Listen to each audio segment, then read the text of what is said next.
বিসমিল্লাহির রহমানির রহিম।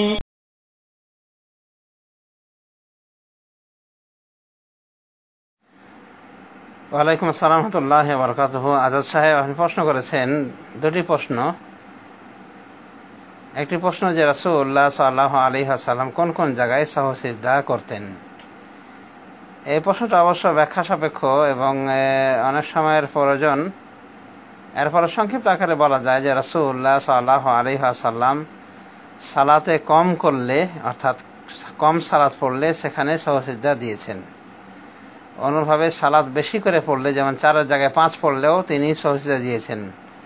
অনুরূপভাবে সন্দেহ করলেও রাসূলুল্লাহ সাল্লাল্লাহু আলাইহি ওয়াসাল্লাম সাহু সিজদা দিয়েছেন বা সাহু সিজদা দেওয়ার কথা তিনি বলেছেন। যেমন তিনি এক হাদিসে বলেন যে যদি তোমাদের কেউ সন্দেহে পড়ে যে সে 3 রাকাত পড়লো না 4 রাকাত পড়লো, তাহলে সে যেটার উপর ইয়াকিন তার উপর সে ভিত্তি করবে। তার মানে 3 না 4, তাহলে 3 অবশ্যই পড়েছে। এরপরে সালামের আগে সাহু সিজদা দিয়ে সালাম ফিরবে। তো এইভাবে পাওয়া যায় যে রাসূলুল্লাহ সাল্লাল্লাহু আলাইহি ওয়াসাল্লাম সাহু সিজদার ক্ষেত্রগুলি এভাবে তিনি তার কর্ম দিয়ে বাতলিয়েছেন এবং জবান দিয়েও তিনি বলে দিয়েছেন। আর সাহু সিজদা সালামের পূর্বেও দেওয়া যায়, পরেও দেওয়া যায়। তবে সূক্ষ্ম পার্থক্য হলো এই যে যদি সাহু সিজদা হয়ে থাকে নামাজের কোনো অংশ বেশি করার কারণে, তাহলে সালামের পরে সাহু সিজদা দিয়ে আবার ডানে বামে সালাম ফিরতে হবে। মানে 2টি সাহু সিজদা দিয়ে ডানে বামে আবার সালাম ফেরা লাগবে। এটা রাসূল সাল্লাল্লাহু আলাইহি ওয়াসাল্লাম যদি নামাজের কোনো অংশকে বেশি করে দিতেন বা নামাজের কোনো অংশ যদি বেশি হয়ে যায়, তাহলে সেক্ষেত্রে যেমন 4-এর জায়গায় 5 রাকাত পড়া হয়ে গেছে, বা 1 রুকুর জায়গায় রুকু 1টা করা উচিত ছিল 2টো রুকু হয়েছে, বা সেজদা 3টা হয়ে গেছে। আর যেখানে উনি কম করতেন, যে জায়গায় রাসূলুল্লাহ সাল্লাল্লাহু আলাইহি ওয়াসাল্লাম কম করতেন, সে জায়গায় রাসূলুল্লাহ সাল্লাল্লাহু আলাইহি ওয়াসাল্লাম সালাম ফিরতেন, সাহু সিজদা দিতেন সালামের আগে। অর্থাৎ সালাত কমপ্লিট হয়ে গিয়েছে, এমন অবস্থায় শুধু সালাম বাকি রয়েছে, লাস্টের বৈঠকে শুধু সালাম বাকি রয়েছে। রাসূলুল্লাহ সাল্লাল্লাহু আলাইহি ওয়াসাল্লাম তখন কি সাহু সিজদা দিয়ে ডানে বামে সালাম ফিরতেন। যেমন তাশাহুদের বৈঠকে বসতে ভুলে গিয়েছেন, এমন অবস্থায় রাসূলুল্লাহ সাল্লাল্লাহু আলাইহি ওয়াসাল্লাম দেখা গিয়েছে যে লাস্ট বৈঠকে উনি সালাম ফেরার আগে সাহু সিজদা দিয়েছেন, 2টি সাহু সিজদা দিয়ে ডানে বামে সালাম ফিরেছেন। যেমন বুখারী শরীফের হাদিসে এই মর্মে প্রমাণ পাওয়া যায় যে রাসূল সাল্লাল্লাহু আলাইহি ওয়াসাল্লাম এমনটি করেছিলেন। যেমন তাশাহুদে বসতে ভুলে গিয়েছেন, সাহাবায়ে কেরাম তার সাথে তারাও উঠে গিয়েছিলেন, রাসূল সাল্লাল্লাহু আলাইহি ওয়াসাল্লামের সাথে উঠে গিয়েছিলেন এবং নামাজ কমপ্লিট করেছিলেন। সাহাবায়ে কেরাম সালামের যখন অপেক্ষা করছেন লাস্ট বৈঠকে, মানে তাহিয়াত, দরুদ, দোয়া, মাসআলা ইত্যাদি পড়ে সালামের যখন অপেক্ষা করতেছেন, এমন অবস্থায় রাসূলুল্লাহ সাল্লাল্লাহু আলাইহি ওয়াসাল্লাম 2টি সাজদা দেন, এরপরে ডানে বামে সালাম ফিরেন। তাহলে দেখা যাচ্ছে যে বেশি কিছু করলে তিনি সালাম ফিরেছেন, সাহু সিজদা দিয়েছেন সালামের পরে, এরপরে আবার ডানে বামে সালাম ফিরেছেন, যেমন বুখারী শরীফের হাদিস প্রমাণ। আর কম করলে রাসূলুল্লাহ সাল্লাল্লাহু আলাইহি ওয়াসাল্লাম সালামের পূর্বে সাহু সিজদা দিয়েছেন। অনুরূপভাবে যদি সন্দেহ থাকে যে 3 না 4, তাহলে যেটার উপরে ইয়াকিন হবে তার উপরে ভিত্তি করে নামাজ কমপ্লিট করবে, এরপরে সালাম দিবে, সাহু সিজদা দিবে সালাম ফেরার পূর্বে, এরপরে ডানে বামে সালাম ফিরবে। এটা হলো সূক্ষ্ম পার্থক্য, মানে সাহু সিজদা সালামের আগে এবং পরের বিষয়ে। তবে উলামায়ে দ্বীনের কথা যে সাহু সিজদা দিলেই হলো, সালামের আগেও দেওয়া যায়, পরেও দেওয়া যায়, যার যেটা সুবিধা দিতে পারে, অসুবিধা নাই। তবে সুন্নাতের সূক্ষ্ম অনুসরণ হবে এভাবে যে যখন নামাজের কোনো অংশ বেশি হবে তখন সাহু সিজদা হবে সালামের পরে, আর যখন নামাজের কোনো কিছু কম করা হবে তখন সাহু সিজদা হবে সালামের পূর্বে। আর যদি সন্দেহ হয় তাহলে যেটা ইয়াকিন সেটা হলো ভিত্তি করে নামাজ কমপ্লিট করে সালামের পূর্বে সাহু সিজদা দিবে, এরপরে সালাম ফিরবে। এই হলো সূক্ষ্ম পার্থক্য এবং সাজদায়ে সাহু বিষয়ে কথা এবং সাজদা সাহুর ক্ষেত্রগুলি। আপনার আরেকটা প্রশ্ন ছিল যে যে ব্যক্তি ইসলাম বিরোধী কাজ করে তার সাথে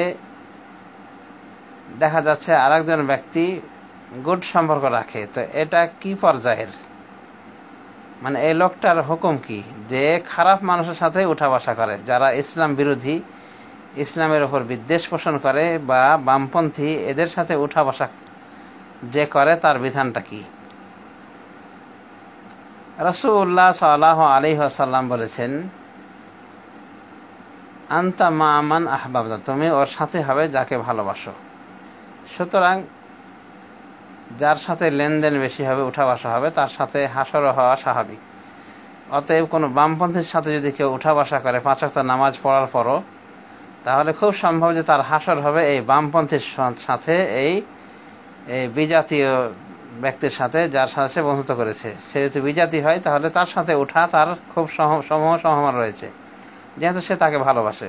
অন্যভাবে যদি কোনো বামপন্থী থাকে, ফাসেক প্রকৃতির মুসলিম থাকে, যে সবসময় ইসলাম এবং মুসলিমদের বিরুদ্ধে পরিকল্পনা আঁটে, তো ওর সাথে যে উঠা বসা করে, বলা যেতে পারে ও এক প্রকার ওর বন্ধু। এই জন্য কোনো কবি বলছেন, আনিল মারই লা তাসাল আন ওয়াসাল আন কারিনিহি ফাকুল্লু কারিনিন বিল মুকারানে ইক্তাদি, বা বিল মুকারানে ইক্তাদি। তুমি কোনো ব্যক্তি সম্পর্কে জিজ্ঞাসা করো না, বরং তার সাথী সম্পর্কে জিজ্ঞাসা করো, যে তার সাথীর ব্যবহার কি, সাথীটা কিরকম। ফাকুল্লু কারিনিন বিল মুকারানে ইক্তাদি, কারণ প্রত্যেক সাথী তার সাথীর অনুসরণ করে থাকে। সুতরাং একজন ভালো মানুষের বন্ধু খারাপ হতেই পারে না। বামপন্থীকে কেউ বন্ধু হিসেবে যদি গ্রহণ করে, মনে করতো সেও এক প্রকার বামপন্থী বা বামপন্থী সাপোর্টার।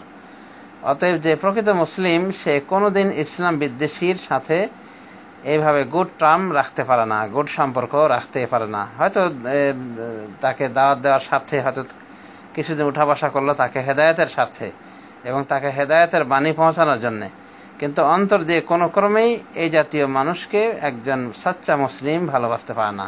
রাসূলুল্লাহ সাল্লাল্লাহু আলাইহি ওয়াসাল্লাম বলেন যে আলমারউ আলা দীনি খালিলিহি, একজন ব্যক্তি তার বন্ধুর চরিত্রে গড়ে ওঠে। ফালিয়ানদুর আহাদুকুম মাই ইউখালিলু, সুতরাং তোমাদের একজন দেখুক, তোমাদের প্রত্যেকে যেন দেখে কার সাথে সে বন্ধুত্ব স্থাপন করছে। এভাবে রাসূলুল্লাহ সাল্লাল্লাহু আলাইহি ওয়াসাল্লাম তিরমিজি শরীফে, সুনান আবু দাউদে উল্লেখ করেছেন, হাদিস বর্ণনা করেছেন। কি বলছেন? যে মানুষ তার বন্ধুর চরিত্রে গড়ে ওঠে, সুতরাং তোমাদের প্রত্যেকে দেখা উচিত কার সাথে সে বন্ধুত্ব স্থাপন করছে। অতএব যে ব্যক্তি ভালো, সে ভালো বন্ধুই সিলেক্ট করবে, এটাই স্বাভাবিক বা উচিত, এবং মন্দ বন্ধুকে পরিত্যাগ করা তার কর্তব্য। অতএব আমরা বলতে পারি যে যে ব্যক্তি নিজেকে ভালো দাবি করে, 5 ওয়াক্ত নামাজ পড়ে, এরপরও বামপন্থীদের সাথে, ইসলাম বিদ্বেষীদের সাথে উঠা বসা করে, এই লোকটার চরিত্র ভালো না। এর নামাজ রোজা এক প্রকার নিষ্ফল হয়ে যেতে পারে এই চরিত্রের কারণে, যে সে আল্লাহর দুশমনদের সাথে সম্পর্ক রেখেছে। তো আল্লাহর যারা দুশমন, যারা বামপন্থী শয়তান প্রকৃতির লোক, এদেরকে আল্লাহর ওয়াস্তে ঘৃণা করতে হবে।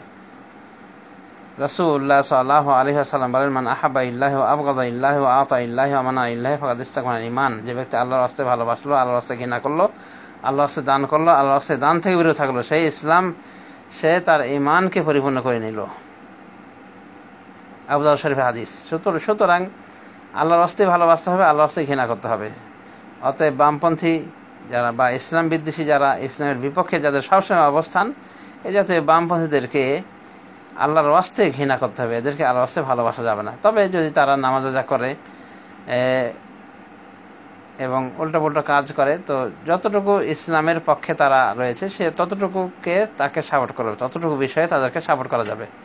কিন্তু ইসলাম বিরোধী কোনো ক্ষেত্রেই তাদেরকে সাপোর্ট করা যাবে না। তাদেরকে ইসলাম বিরোধী কোনো ক্ষেত্রে সাপোর্ট করার অর্থই হলো ইসলামের বিরোধিতায় তাদেরকে সহায়তা করা, যেটা গর্হিত কাজ। রাসূলুল্লাহ সাল্লাল্লাহু আলাইহি ওয়াসাল্লাম তিনি অসৎ কাজে সহায়তা করতেও নিষেধ করেছেন এবং এর ভয়াবহ বাণী উচ্চারণ করেছেন।